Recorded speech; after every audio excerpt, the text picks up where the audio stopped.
Okay, so what is going on, guys? Welcome back to another video. Today we're going to take a look at the Pokemon Direct that came out earlier today. Actually, this video is going to be uploaded like 2 hours after the Direct happened, probably. We're going to kind of analyze the video. I already did a reaction on it. It should be on the channel already whenever you see it, so you can check that out beforehand.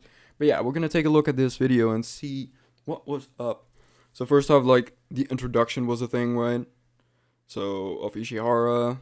Then they showed, like, whatever was this. I'm not gonna try and explain what the video was. Come on, guys. Just watch the video or something. I don't know. They were just explaining some shit about Pokemon. And then they showed this. So this was, here, let's see. Gonna be a little bit quieter. Okay. So they showed this, which is not in-game footage, apparently. But I just loved how they did this. This specific part was just like, hey, you remember Pokemon? It's completely not the same design-wise, you know? Like, even though this is not actual game footage. Well, game footage not final. It could be game footage, to be fair. Which is crazy, because this looks a lot better than Let's Go does. To be fair, it does work on somewhat the same engine, I can see. But they did improve upon it for this game. Or at least they tinkered with it in some shape or form. Because, like, this looks so much better. Here, you'll see it in the gameplay in a second. I love the female design. Holy crap. I didn't even notice this or mention this in the video. This design is amazing. I love it. Like, look at that. I don't know if this is, like, what's going to be in the game, but, like, hold up. Can I, like, go over it, please? Please. Okay, here. Look at that. Holy shit. This is fucking beautiful. Like, this is exactly what we wanted out of, like, a 3D Pokemon game. You know what I mean? Like, Pokemon XD and Colosseum did a good job at already capturing most of that. But, like, this is, like, exactly what we wanted out of Let's Go. We didn't quite get it, but it was fine. Mainly because it's a remake. But this looks amazing. Like, look at that. There's, like, forest. And then the city area. I was like, huh. I never even thought about that, you know? Like, what would a city area be like in a Pokemon game? And it's like, Jesus, this looks really fucking cool, actually. A lot of detail put into it as well. It's still Pokemon-esque, but that's fine, you know? There's still a lot of detail in it for Pokemon. Which is crazy. And then this area, I think this is a gym. I would assume it is the... It's either the gym badge, is what this is, but it looks a lot like the Earth badge from Kanto. I don't think that's related whatsoever. Also, what are these symbols? I don't know. They seem familiar, though. Specifically this one. This seems somewhat familiar. I don't know what it is. But, yeah, this could either be the Earth badge, which I don't think it's going to be. But I think it's much more likely that this is the grass gym. But, hey, whatever. Maybe the tons of green stuff gave it away. I don't know. It could either be that or it could be completely different. Maybe like an arena or something. Maybe they're gonna have like a different mechanic in it. I don't know. Like, this is so cool. Like, this entire scenery is just fucking beautiful. I hope this is the case for the entire game. Because they had something similar with the... what is it called? The bridge in Unova. Where in Black and White 1... where you went over the bridge, it would pan out. Like, the entire camera would pan out sideways, so you could actually see yourself, like, going over the entire bridge. And the camera would, like, pan out in a certain way. It looks really cool. I hope they're gonna do this for the entire game, though, instead of just these specific moments, you know? Because this is top-down again. But, like, this seems like just a regular area, and they have the camera behind the character. Which is very revolutionary for Pokemon, to have the camera behind the character. It's crazy.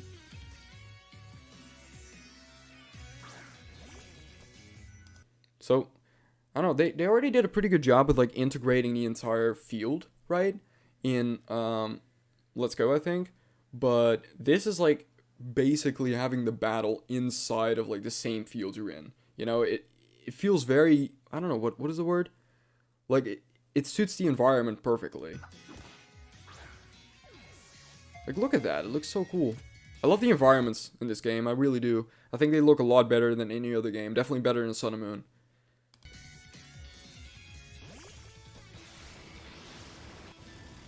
Also the animations, I noticed this, or I mentioned this in the reaction as well. These animations look clean, yo. Like, a lot better than in Sun and Moon. Like, they weren't bad in Sun and Moon per se, but they lacked a bit of that oomph that some of the other animations had in the pixel art. Or like in the pixel era, you know, of Pokemon and Diamond and Pearl, for instance, where you had actual really cool animations. I miss those. Like, and this brings back some of that, like, over-exaggerated animation. Like, for example, here. I don't know what that move is. I'm assuming it's Vacuum Wave. Right? Looks like Vacuum Wave. But it looks so cool. Also, that area. I mentioned this in the reaction as well. Good lord, this area looks so beautiful, dude. It's crazy. This looks like one of the final areas in the game. We'll see it in a region in a second. Also that. I don't know what that's supposed to, like, represent. I'm trying to like, think about it, but maybe Loxton is gonna do something, like, lore-wise about this. I don't know. It looks cool, though. It looks really cool. It looks like it'll be, like, somewhat of a vital part to the story. Or maybe to this town specifically, could be. Yeah, it looks pretty cool. And then there's that, which it looks like some sort of sports arena. I know it's not... It might be the Pokeathlon. What is it called? Like the... That was the thing in Diamond and Pearl, right? No, not Diamond and Pearl. Heart Gold Soul Silver. Was it the Pokeathlon? I forget.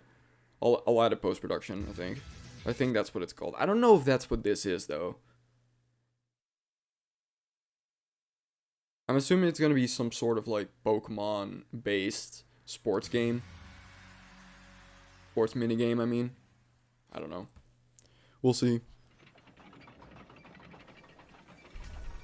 And then there's this. This is not actual game footage, but it looks really beautiful. So we get to see the starters for the first time. So it's going to be a rabbit. People have been, like, pointing this out about the fire starters in Pokemon games. Is every fire starter is actually based on one of the Japanese, what is it? What is it? One of the Japanese, star symbols? I don't know what we call it. But now it's apparently rabbit. Yeah, just look it up. Someone mentioned it on Twitter. I think I might retweet that.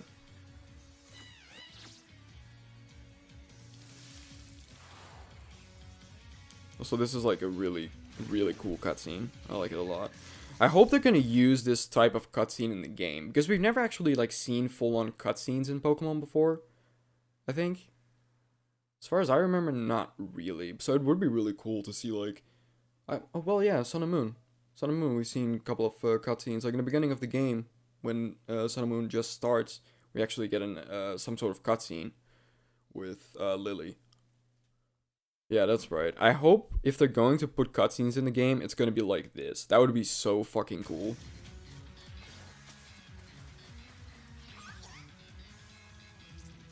This looks fucking beautiful. I like these starters. Yeah. They're pretty cool. Pretty cool? Yeah, they're pretty cool. And I feel like some of these starters are a bit of a rip-off from other starters. Like, this kind of looks like... You see the leaf on top, right? It looks like Chespin. Just a little bit. And then they announced here Pokemon Sword, Pokemon Shield. Don't know what to think about the names for the games yet. Don't know really what that is going to mean. I'm assuming it's based on the UK. Based on, like, Sword and Shield. It feels a very UK thing. And I've seen some, like, areas in the game. It's like, yeah, this feels very UK-ish, I think. I think that's the style they're going for. Today, we are pleased to announce all new entries in the main series of Pokemon RPG. Okay, so yeah, they're just saying that it's going to be Sword and Shields. What was this again? Right now, we at Game Freak are hard at work on the development of Pokemon. No, it's just a development, whatever. And then we got to take a look at the region. Do they have, like, a full... Okay, this is like the most full shot of the region we can get. I like the look of this region a lot. It's very different from any other region that we've seen before. It's a very linear type of region, which is, well, much like Kanto or Johto, for instance, but it's more like a straight to the north kind of region. It's like, it is somewhat linear, but it's also, it opens up a lot more the further you get onto the island, I'm guessing. Because I'm assuming you start down here, right? It's like the first town of the game, and you make your way up, where this is going to be where the league is. And I think it's a pretty cool, like, cool looking region. I really like it. I don't know what Galar stands for. I don't know what that means. Is that a reference to something? I don't know. But I really like the look of this region. I really do. And I guess it is somewhat UK-ish, maybe? Because, like, it's the island, you know? Well, maybe. Maybe it's based off of that. I don't know. It does have that feel to it, at least. Even though, like, the snowy area makes you think, hey, maybe it's based on Japan, because Hokkaido is, like... Yeah, but that doesn't make any sense. Because we've already had that before. But it is a possibility, you know? I don't know. I like it. Here, a full shot. So you can see more details. I'm not going to go in on the details because that's not really what this video is about. I'm sure someone is going to make a video about that or not.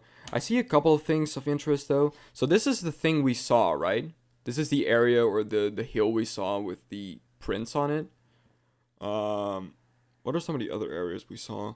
So for sure, the snow area. I'm not... Is it this area? No way, right? Hold up. Like, what is the snowy, like, town we saw? Was it this? Because I don't really see what else it could be. Because this is just a mansion down here. And this is, like, a forest area. Very diverse kind of areas, though, which I really like. So, yeah, it's interesting. Very interesting region. And you have all these, like, trainways going through here as well, which go through the mountains, which leads me to believe somewhat that, well, either it's going to be, like, some sort of fast travel, so it means that fly is going to be non-existent in the game, which I don't think they're going to do, or this is going to be, like integral to the story or something, or in how you get to that part of the region in the first place. That might also be it, but I don't know. It looks really cool though. So, I'm assuming these are the gyms, because they have the same structure as of like a building. So like this is like the similar thing. This is grass, water. Don't know what this is. Might be like dark. Are there more buildings like that on the region? Or is it? It's only the upper part of the region, isn't it? Yeah, it is. It's only in the upper part of the region. It's like this is some sort of wall, you know? And after this wall, you get to the part where you have these battle domes of some sorts. I'm wondering if there are going to be gyms in this. I am wondering. I don't know. I think they might do something different again. Which I don't know if I agree with, but hey, we'll see. Maybe it's actually good this time. Yeah, I didn't like Trials in Sun and Moon, Ultra Sun and Moon. Was there anything like up here? Oh, sorry. No, it's just a train station which leads to the main city with like the league, I think. Huh. Oh, there's another one up here as well. So, are there a total of 4? I think there are, right? Maybe that's going to be related to the Elite 4. That might also be it. Huh, I don't know. Speculation, speculation, speculation. And then we get some gameplay, so this is what we saw before. Here in this region, you'll visit gyms with the newly discovered Pokemon you choose to be your first partner, aiming for the enviable and admirable title of Champion. Okay, so Champion is still a Let's thing. get to know the Pokemon that could be your next partner. So we Pokemon get... Store Bunny, which is always right. Oh wait, I missed one. Is full So, chimp Pokemon Grookey. This mischievous Grookey. I don't know what that name is supposed to represent. Grookey? as in like groovy or something. I don't know. I'm just pulling strings right here. Yeah, I don't know. I like this mon's design. It looks cool. It's kind of like a combination of different starters, I find. I don't know what it is. Like, I don't know. We'll see. I kind of hope they would show us evolutions, but of course they won't do that. Previous Pokemon is full of boundless curiosity. And then we have Pokemon Score Bunny, which is Score Bunny. I think that's a pun of Scorch. I mentioned this in the reaction as well. Scorch Bunny. always I don't running know. about, bursting with energy. And the water lizard Pokemon Sobble. It's a bit timid, shooting out attacks and hides itself in Sobble. the water. You'll choose one of these distinct Pokemon. Now of course the question is, who am I going to pick? I think I'm going with Score Bunny. I really like Score Bunny. I'm not gonna lie. I never choose fire starters, but this is one of those where he looks like the most interesting, design-wise. I'm curious what this thing evolves into. I really am. I'm curious what they all evolve into, because this, or Sobble seems like one of those mons that would evolve into something really, like, scary and interesting. I don't know. To be your trusty partner and set out across the Galar region on a new adventure. Okay. Mention Developing anything these else? Games. Our goal has been to create the greatest Pokemon experience yet. What makes Greatest Pokemon special. experience yet. Yeah, okay, blah, blah, So we blah. hope So, what did you think? In late 2019, for the Pokemon brand that we hope will delight you. Okay, so they also mentioned that... Released Alright, by the way. simul- Releasing worldwide late 2019. Okay. Which makes sense. They always did that. They did that with Sun and Moon as well. I think it was literally around the same time. I think this direct was like around the same time as the 2016 direct for Sun and Moon. It was also the same year when the game came out. So it's gonna be the same thing for Sword and Shield, which is fine. I kind of expected it to be this year because they had quite a while to work on it. simultaneously. And that's not all you'll have to look forward to in 2019. We've got plenty in the works for the Pokemon brand. So yeah, that we they... hope will delight you. What was the last thing he said? Brand that we hope will delight you. Pokemon brand that we hope will delight you. It will be delightful, okay. Yeah, so basically what he said is like, there are going to be more different kinds of Pokemon games. So, Pokemon Snap 2 is definitely possible. I think there are a lot of things that are possible. Pokemon Ranger 4, maybe. Conquest 2, which a lot of people are going to be excited about because that got some newfound love. A new mystery dungeon would be really dope as well. What else? What else would I like to see Pokemon related? I don't know. I think another one of the what is it? Colosseum or XD games, or the Ore region. One in that style with Shadow Pokemon. That would be really cool. But yeah, that was pretty much the entire video. Like, it was pretty much over before I even felt like I was getting into it. I don't know. I had a feeling they would announce more than just Sword and Shield though. Because like last direct, like last year for instance, no, in 2016 I mean, they also mentioned like Pokken Tournament, which was coming out in the exact same year, and I believe some Pokemon Go content, and it was like a small reveal for Sun and Moon. So I don't know why they had to spend like entire 7 minutes on this. It didn't even feel like 7 minutes to me. I don't know what it was. Because they had a lot of talking in between as well. It was not a lot of like showing anything about the game. Oh well. I think it was good. Kind of hope they showed a little bit more than just one game. It really did. I don't know. But it was really cool though. It was really interesting. So yeah. Hope you guys enjoyed this like little talk, a little bit of like an in-depth analysis of the video. And yeah, I'm excited for Pokemon Sword and Shield to be coming out on the Switch in the end of this year. So yeah, see you guys in the next episode, whatever it's going to be. Later, dudes.